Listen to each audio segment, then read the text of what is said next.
Assalamualaikum warahmatullahi wabarakatuh. Alhamdulillah, alhamdulillahilladzi khalaqal mauta wal hayata liyabluwakum ayyukum ahsanu amala. Amma ba'du.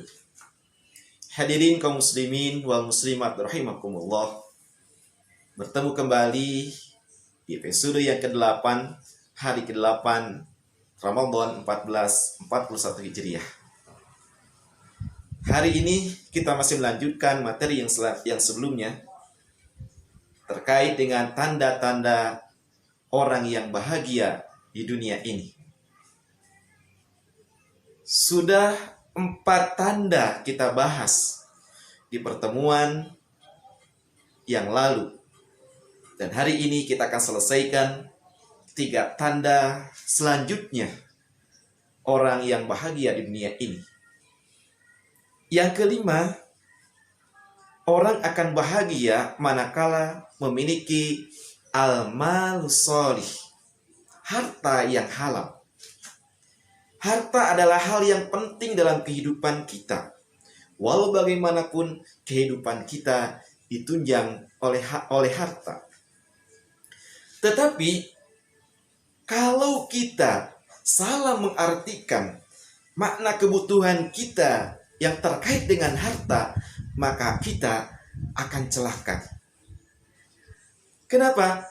Orang seringkali karena merasa harta itu penting untuk mencukupi kehidupannya, kemudian dia menghalalkan berbagai cara agar dia mampu mendapatkan harta yang didapatkannya.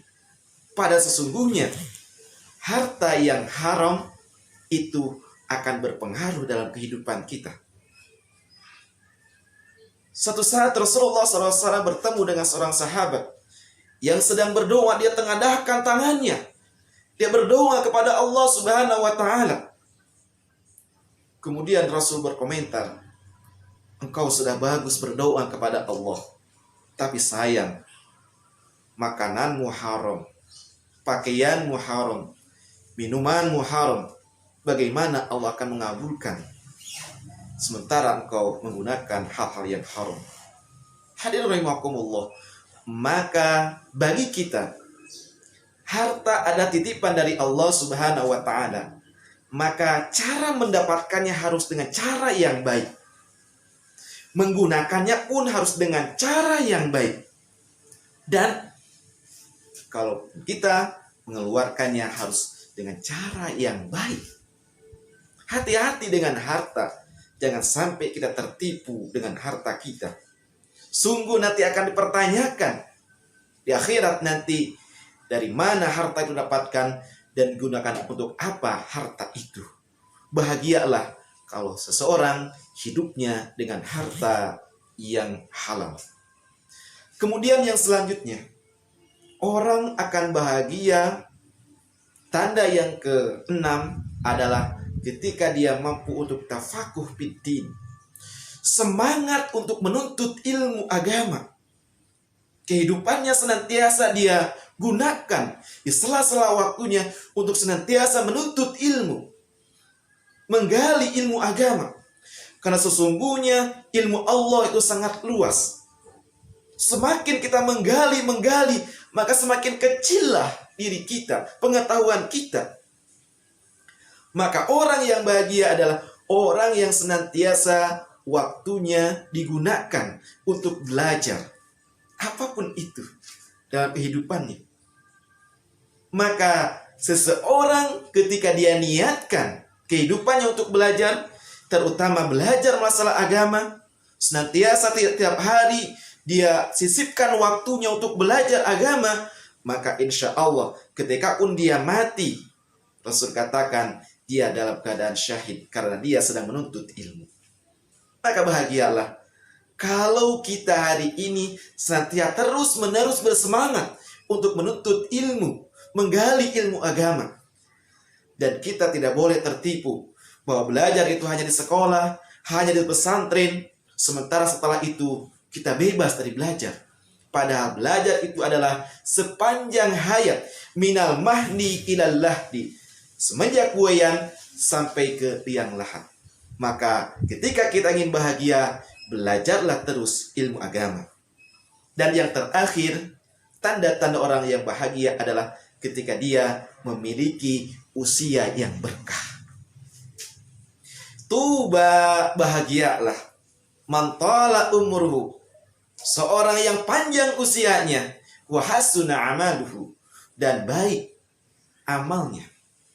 Tetapi celakalah dia panjang usianya tetapi amalnya buruk. Maka nikmati usia kita, apalagi di akhir-akhir yang sudah senja, agar usia kita semakin berkah.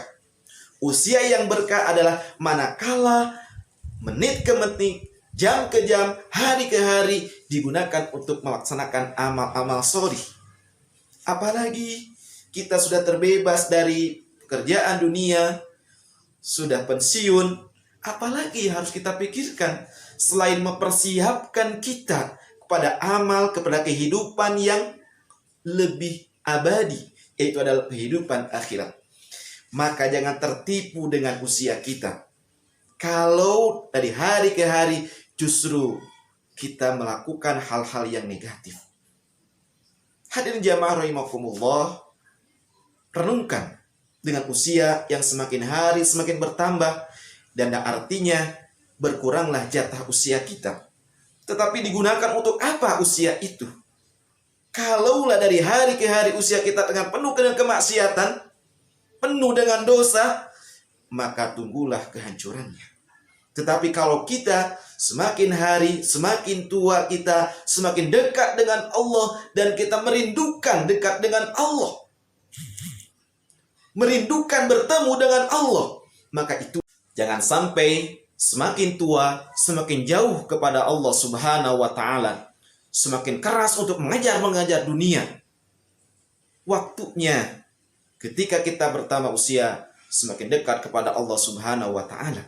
Ingat, kematian akan datang secara tiba-tiba. Tidak mengenal usia berapapun kita. Maka persiapkan diri kita untuk bertemu dengan Allah Subhanahu wa Ta'ala dan berada dalam kebahagiaan. Hadirin jemaah rahimakumullah, mudah-mudahan dengan 7 kriteria orang yang bertakwa di dunia ini, minimal beberapa kita miliki. Dan kalau semua kita dapatkan, alhamdulillah, berarti kita bahagia di dunia ini. Dan kita bisa melihat dari ke-7 tanda tersebut, ternyata ada dalam diri kita. Maka tidak perlu menunggu harta banyak, jabatan tinggi, rumah mewah untuk bahagia. Siapapun berhak untuk bahagia. Bahagiakan diri kita sekarang juga. Mudah-mudahan Allah senantiasa memberikan taufik dan hidayah kepada kita semua. Terima kasih. Mohon maaf. Assalamualaikum warahmatullahi wabarakatuh.